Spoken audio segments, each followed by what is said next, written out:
Hi guys, so someone we haven't heard from in a while stood up in the House of Commons and asked if the government would consider asking NATO to pull its troops back if Putin did the same.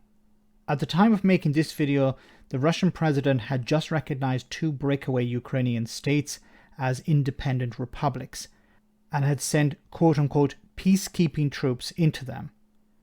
Corbyn was wrong before this video was recorded, but now it just makes him look even worse. And would he be prepared to countenance, if the Russians pull back, any reduction in the NATO presence on the border as well, in order to bring about a longer-term, secure peace in the region? On his other point about pulling back NATO, we didn't put 165,000 combat troops on the edge of a sovereign country and hold a gun to the head of a democratically elected government. We didn't do that. Russia did that. We have nothing to de-escalate from. Russia does. And I do hope the right honourable gentleman might condemn the Stop the War coalition, who seems to always paint us as the aggressor. Maybe he'd like to go and ask the people of Ukraine what he actually thinks who the aggressor is. Okay, I hate to say this, but I have to agree with the Tory here. No fan of Ben Wallace, but he's correct here. Who is the aggressor? We know who it is.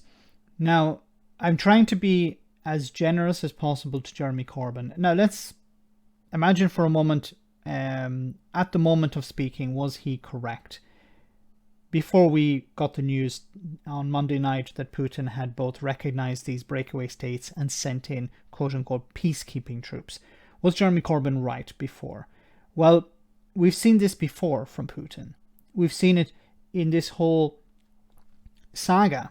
And we've seen it with other states. We saw it with Crimea. We've seen it with Georgia, where Putin would put troops on the border and then pull some back and eventually move in.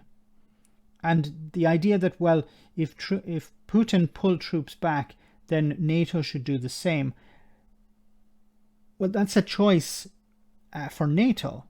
That's a choice for the Ukrainian government. They are the ones on the front line. They are the ones who should decide whether NATO should pull back troops or not. But following what's happened, I think it makes the situation much more difficult for someone like Jeremy Corbyn, because now it's been proven that, yes, Putin was in the wrong here. He's recognized these two parts of Ukraine as independent republics. He has no right to do that. And he sent in troops there.